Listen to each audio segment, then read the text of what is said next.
Halo, perkenalkan nama saya Robi Bahabol. Di video kali ini saya akan menjawab soal ujian tengah semester dari mata kuliah perencanaan wilayah dan kota. Nama saya Robi Bahabol. Nah, di video kali ini saya akan menjawab ujian tengah semester dari mata kuliah perencanaan wilayah dan kota. Soal yang pertama yaitu jelaskan tujuan dan manfaat mempelajari mata kuliah perencanaan wilayah dan kota. Jawabannya nomor 1. Perencanaan wilayah haruslah mampu menggambarkan proyeksi dari berbagai kegiatan ekonomi dan penggunaan lahan di wilayah tersebut di masa yang akan datang. Dengan demikian, sejak awal telah terlihat arah lokasi yang dipersiapkan untuk dibangun dan yang akan dijadikan sebagai wilayah penyangga. Juga dapat dihindari pemanfaatan lahan yang mestinya dilestarikan seperti kawasan hutan lindung dan konservasi alam. Hal ini berarti dari sejak awal dapat antisipasi dampak positif dan negatif dari perubahan tersebut dan dapat dipikirkan langkah-langkah yang akan ditempuh untuk mengurangi dampak negatif dan mengoptimalkan dampak positif. Dapat membantu atau memadu para pelaku ekonomi untuk memiliki kegiatan apa yang perlu dikembangkan di masa yang akan datang. Itu masih diizinkan. Hal ini bisa mempercepat proses pembangunan karena investor dapat kepastian hukum tentang lokasi usahanya dan menjamin keteraturan dan menjauhkan benturan kepentingan. Berikut sebagai bahan acuan bagi pemerintah untuk mengendalikan atau mengawasi arah pertumbuhan kegiatan ekonomi dan arah penggunaan lahan. Yang keempat, sebagai landasan bagi rencana-rencana lainnya yang lebih sempit tetapi lebih detail, misalnya perencanaan sektoral dan perencanaan prasarana. Lokasi itu sendiri dapat dipergunakan untuk berbagai kegiatan. Penetapan kegiatan tertentu pada lokasi tertentu haruslah memberi nilai tambah maksimal bagi seluruh masyarakat. Artinya dicapai suatu manfaat optimal dari lokasi tersebut. Penetapan keselarasan antar sektor mengoptimasi investasi, terciptanya efisiensi dalam kehidupan dan menjamin kelestarian lingkungan. Soal nomor 2 yaitu jelaskan definisi perencanaan dari sederhana sampai yang rumit.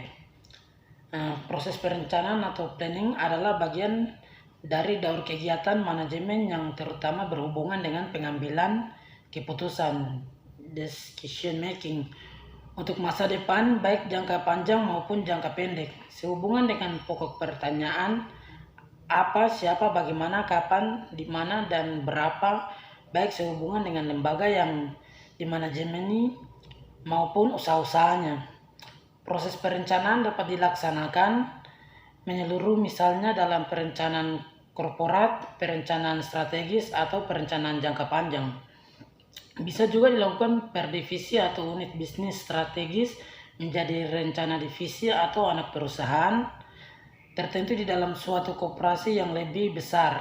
Bisa juga dilakukan berfungsi baik di dalam koperasi, di dalam divisi maupun unit bisnis individual, misalnya rencana fungsi pemasaran, rencana fungsi keuangan, rencana produksi dan distribusi, dan rencana fungsi personalia.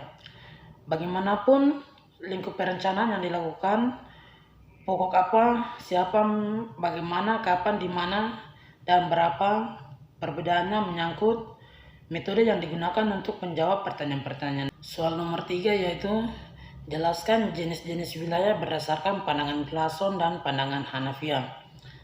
Jadi dari pandangan Glasson menyatakan bahwa wilayah dapat dibedakan berdasarkan kondisinya atau berdasarkan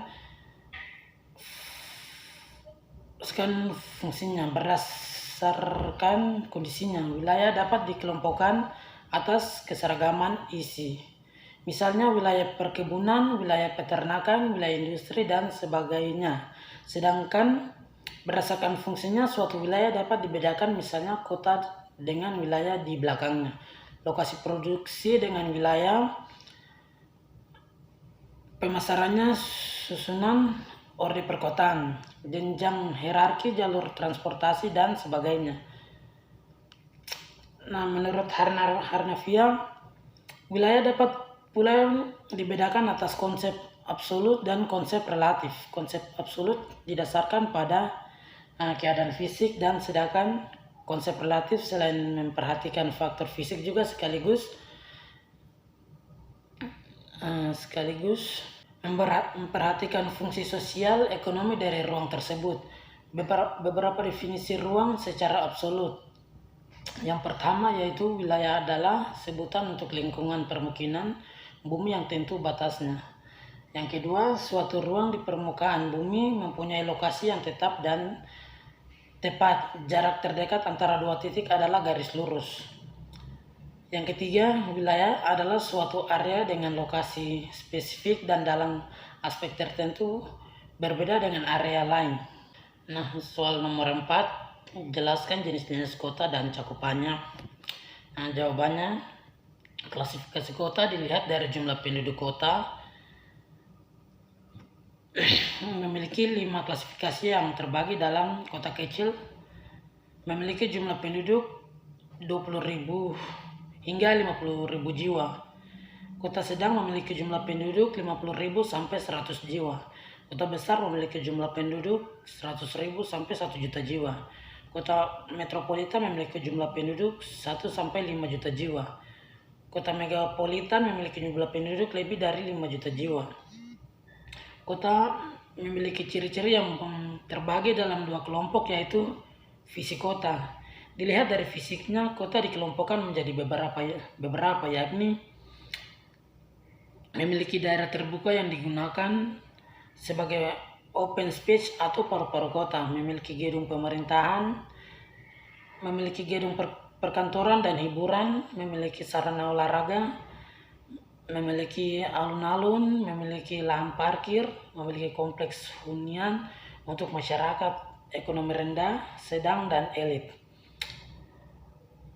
Masyarakat kota, hubungan sosial yang bersifat Glasgow, memiliki segregasi keruangan. Norma keagamaan tidak terlalu ketat, penduduk memiliki sikap individualisme serta egois. Masyarakat kota memiliki pandangan hidup lebih rasional jika dibandingkan masyarakat desa. Soal nomor 5 yaitu, jelaskan pendapat masing-masing terkait kota tempat Anda berdomisili berdasarkan teori perencanaan dunia. Nah, jawabannya, jika mengacu pada istilah yang pertama yaitu theory of planning, teori perencanaan dapat dimaknai sebagai ide atau gagasan yang dimaknai sebagai yang menjelaskan tentang upaya untuk mencapai satu atau beberapa tujuan yang telah ditetapkan. Jadi kesimpulan yang bisa saya ambil dari tempat atau kota yang berdomisili adalah perencanaannya sebagai merata pada wilayah perkotaan, mulai dari perekonomian, pembangunan konstruksi, dan pembangunan SDM yang mulai merata dari berbagai sisi, meskipun masih terlihat oknum-oknum nakal yang memakan uang rakyat demi memperkaya diri sendiri. Nah, sekian soal dan jawaban ulangan tengah semester yang saya bisa jawab pada saat ini. Sekian, terima kasih.